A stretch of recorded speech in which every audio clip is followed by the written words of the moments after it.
¿Alguna vez te has preguntado qué parte de cómo eres nació contigo y qué parte la construyeron los demás?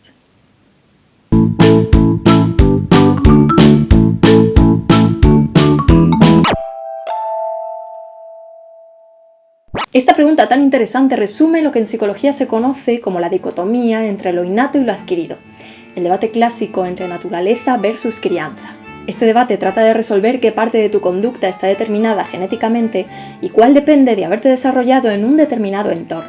Cómo de diferente serías como persona si tu organismo, con la misma exacta carga genética y epigenética, se hubiese criado en un entorno completamente diferente. Por ejemplo, ¿serías igual de inteligente?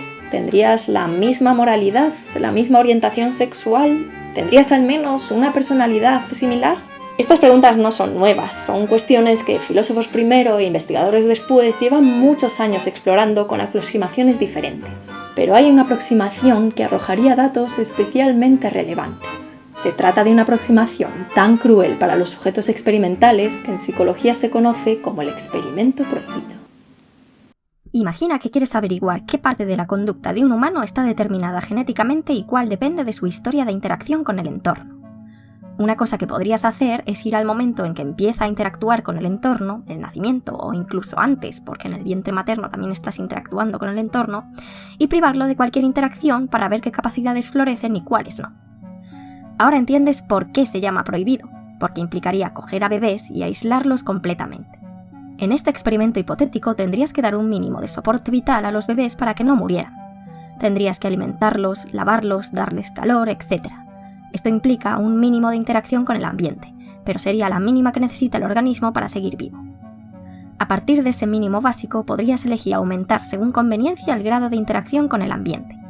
Podrías tener niños vivos pero deprivados de estímulos sensoriales si los mantienes sin luz, sin sonidos, sin olores ni sabores, etc. y ver qué humano sale de ello. Podrías tener niños expuestos a un ambiente normal pero sin contacto social, o niños expuestos a contacto social pero no lenguaje, o expuestos a todo menos a elementos culturales determinados. Podrías toquetear variables que nos darían mucha información y los resultados serían harto interesantes, pero a todas miras es un experimento cruel para esos seres humanos y por tanto prohibido. Pero la realidad es cruel, mucho más de lo que podamos a veces imaginar. Y en 1970 salió a la luz el caso real conocido que más se ha aproximado al experimento prohibido. Se trata de Ginny, uno de los sobrenombres más famosos dentro de la psicología. California, año 1970. En una oficina de servicios sociales entra una mujer casi ciega con una niña que a simple vista parecía tener unos 6 años, y de aspecto y forma de andar extraño. Los trabajadores del centro se dieron cuenta enseguida de que algo iba mal con esa niña. Resultó que no tenía 6 años sino 13. Pero apenas pesaba 27 kilos y no llegaba al 1,40 m de estatura. Su comportamiento era completamente extraño. Madre e hija habían entrado allí por error, pero esa casualidad hizo que saliera a la luz el denominado caso Ginny. La gente de servicios sociales empezó a tirar del hilo para ver qué había pasado con esa niña. Resultó que Ginny había tenido la mala suerte de crecer en un hogar abusivo. El padre de la niña era un hombre violento e irónicamente un obseso de la protección de su familia. La madre, por contra, era una mujer sumisa y de poco carácter. Este sujeto estaba convencido de que su hija tenía algún grado de retraso mental y determinó que si no la aislaba del mundo, el mundo se la comería. Su solución fue espeluznante. Cuando Ginny apenas contaba con 2 años, la condujo a uno de los dormitorios de la casa en que vivían, la ató a un orinal y decidió que allí la dejaría el tiempo que aguantase. El tormento duró hasta sus 13 años. Por orden del padre, le proporcionaban el mínimo de cuidados y el mínimo de atención. Cuando no estaba atada a ese orinal, estaba atada dentro de un saco y tumbada en una cuna.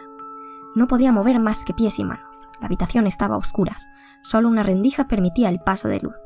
Y la casa vivía casi en completo silencio, ya que el padre no toleraba el ruido.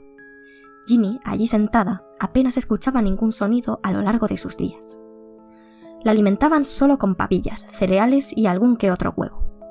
Y el padre obligaba a darle de comer con prisa para mantener el contacto con ella al mínimo. Estaba convencido de que la niña moriría y no quería que la madre se encariñase. Apenas le dejaban nada para entretenerse en aquella sala oscura y vacía. A veces le permitían manosear algún objeto de la casa. El padre a veces le dejaba la guía de la televisión con muchas de las fotos recortadas. El mundo sensorial de Ginny se limitó prácticamente a eso durante todos esos años. La familia tenía prohibido hablarle. Su único contacto con el lenguaje fue lo poco que oyese de los otros miembros de la familia, o los gritos del padre cuando se enfadaba. Para mayor escarnio, si Ginny tenía la mala suerte de hacer algún ruido, su padre la golpeaba, y según dicen algunos informes, le ladraba. Así pasó toda su infancia hasta los 13 años, cuando su madre, la mujer casi ciega, por fin cogió fuerzas para fugarse con ella.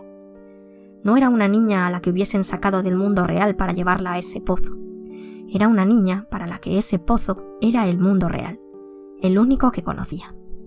Se dice que Ginny es la niña que ha protagonizado la realidad más aproximada a un experimento prohibido. El de Ginny es un caso dentro de los denominados niños ferales, niños que han crecido fuera de un entorno social normal, siendo el de esta niña el récord en cuanto a tiempo de deprivación. Ginny apenas tuvo estimulación sensorial, se pasó la mayor parte de su infancia inmovilizada hasta que la rescataron. Y lo más importante, nadie le proveyó de apego ni le trató de enseñar un lenguaje. No fue el experimento prohibido perfecto, pero sin duda es el caso real que más se le aproxima. Debido a ello, médicos y psicólogos no pudieron evitar preguntarse ¿qué era capaz de hacer y no hacer esta niña? ¿Cuáles eran sus capacidades después de tirarse hasta los 13 años en ese estado deplorable? El informe más completo con el que se cuenta es la tesis publicada por la doctora Susan Curtis sobre el caso. Esta doctora tuvo el privilegio de poder trabajar con esta niña durante los años posteriores a su rescate, y en cuanto la conoció pudo comprobar que esta niña no había pasado por los hitos normales del desarrollo que se esperan de un niño de su edad. Aunque tenía 13 años, Ginny no caminaba completamente erecta ni podía estirar las piernas ni los brazos. Tenía incontinencia, no sabía masticar, salivaba mucho, escupía sin decoro, y no parecía poder enfocar su vista en cosas lejanas. Eso le daba una apariencia primitiva. Resulta tentador ver este primitivismo como una consecuencia de la vida aislada de la sociedad, como si el aislamiento nos hiciese involucionar. Pero ello no es más que la consecuencia del modo en que la encerraron, atada a un orinal, alimentada con dieta blanda y encerrada en un cuarto pequeño. A pesar de su calvario, Ginny parecía tener ganas de conocer el mundo. Era vívida y curiosa y exploraba incansable todos los sitios a donde la llevaban. En el terreno social había cosas llamativas. Ginny buscaba el contacto humano e incluso violaba el espacio personal. Al principio no parecía distinguir con su conducta entre conocidos y desconocidos, a menudo ni siquiera entre personas y cosas. Se acercaba a la gente que le llamaba la atención, y si tenían algo que le gustaba, lo trataba de coger sin más. No había reglas sociales para ella, pero ello no le impidió establecer vínculos con los cuidadores y profesionales que trabajaron con ella. Por suerte, su capacidad de apego no se había quebrado. Pero Ginny tenía un hábito que les traía de cabeza. La niña había empezado a desarrollar su sexualidad en ese aislamiento, sin una sociedad que le marcase límites con normas de conducta. Por ello, a veces se autoestimulaba los genitales sin decoro y en público, e incluso a veces trataba que otras personas participasen, incluso desconocidos. También coleccionaba objetos variopintos para darse placer. Según Susan Curtis, era algo que hacía difícil sacarla a la calle. Su gestión de las emociones también era curiosa. No vocalizaba ni hacía ruido al llorar, seguramente que por la represión al sonido que le impuso su padre. Cuando se enfadaba, no gritaba, sino que se volvía una silenciosa bola de rabia que escupía, se rascaba y que se autolesionaba. Le pasaron algunos tests psicológicos para conocer el grado de su desarrollo cognitivo, y estos la situaban al mismo nivel que niños de entre 2 y 5 años de edad, a pesar de que tenía 13. Por suerte, en cuanto empezaron a trabajar con ella, este nivel fue creciendo poco a poco. Pero el lenguaje sin duda fue lo más sorprendente de Ginny y lo más estudiado. Cuando la descubrieron, Ginny parecía saber decir poca cosa con su voz aguda. Palabras sueltas y alguna pseudofrase como stop it o no more. Un triste testimonio lingüístico de su secuestro. La niña sabía cuándo se le hablaba, sabía reconocer la voz humana, pero no entendía su contenido. Conocía algunos nombres como conejo o madre y algunos colores. Sabía cuándo se le decía no y cuándo alguien le preguntaba algo por la entonación, aunque no entendiese el contenido de la pregunta. Por ello, se tenían que comunicar con ella mediante gestos la mayoría de las veces. Los psicólogos, al encontrarse con un retraso en la adquisición del lenguaje tan grande, vieron una oportunidad única para testar una serie de cuestiones sobre esta capacidad tan humana. ¿Había algo en nuestros cerebros desde nacimiento que nos otorga una especie de protolenguaje a pesar de no estar expuestos a uno? ¿O son todos los elementos del lenguaje una creación cultural? ¿Hay un periodo crítico para adquirir la capacidad de comunicarse mediante el lenguaje o es algo que no tiene fecha de caducidad? Susan Curtis y otros profesionales se propusieron enseñarle el inglés a Ginny. Pero, ¿qué fue lo que pudieron conseguir? Una de las conclusiones de la tesis de Curtis, tras años de trabajo intentando enseñarle el idioma, contesta a esta pregunta de manera directa. El lenguaje de Ginny está lejos de ser normal. Pero a pesar de las anormalidades, en los aspectos más fundamentales y críticos, Ginny tiene lenguaje. Pero ¿cuáles eran estas anormalidades? No eran pocas. Para empezar, algunas pruebas indicaban que en el cerebro de Ginny el lenguaje estaba donde no se le espera. El lenguaje es una de las funciones cognitivas que en la mayoría de las personas se halla lateralizada en el hemisferio izquierdo. El hemisferio izquierdo es la parte language friendly, pero en Ginny estaba en el derecho. Parece como si la falta de estímulo lingüístico en la infancia hubiese hecho que esta parte language friendly hubiese perdido el interés, y cuando llegó el momento de aprender, el lenguaje se desarrolló donde pudo, en donde ya no podía alcanzar todo su esplendor como función cognitiva. Cuando comenzaron a trabajar con ella, lo primero que empezó a adquirir fue vocabulario. Aprendía nuevas palabras con relativa facilidad. Llevaba bien lo de unir signo con concepto, las palabras con las cosas. El problema empezó a llegar con la gramática y la sintaxis, es decir, con otorgarle una estructura regular a lo que decía. Las frases de Ginny eran a menudo caóticas y muchas veces incomprensibles.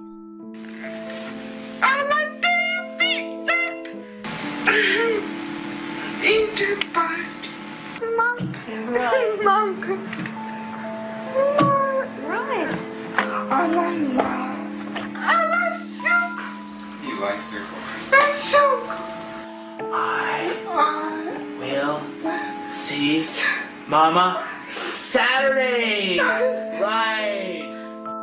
A pesar de que Curtis trató con constancia arreglar esas construcciones caóticas, Ginny nunca manejó correctamente la gramática inglesa. Era como si la niña hubiese inventado sus propias reglas para el lenguaje, y le fuese imposible abandonarlas. Hablaba el inglés Ginny. Había mejorado, pero nunca logró aprender la que era su lengua materna.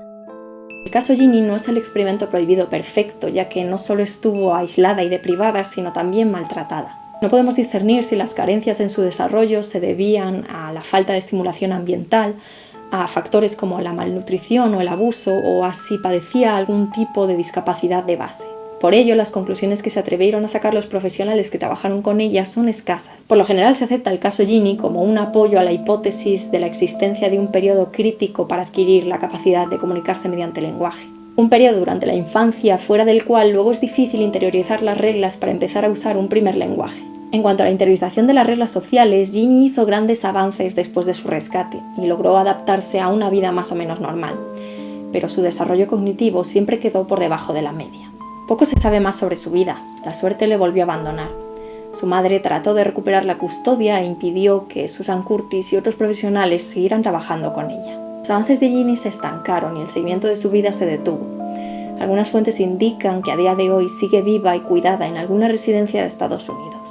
Ginny no fue el experimento prohibido perfecto, pero es un caso que habla a favor de lo indispensable que es contar con una infancia plena para dar forma al ser humano. También plantea infinitas preguntas como ¿cómo seríamos como especie si no hubiésemos desarrollado el lenguaje? Si en lugar de por lenguaje hablado nos comunicásemos exclusivamente por otros medios o no nos comunicásemos en absoluto, ¿cómo sería entonces nuestro pensamiento y por tanto nuestra historia como especie?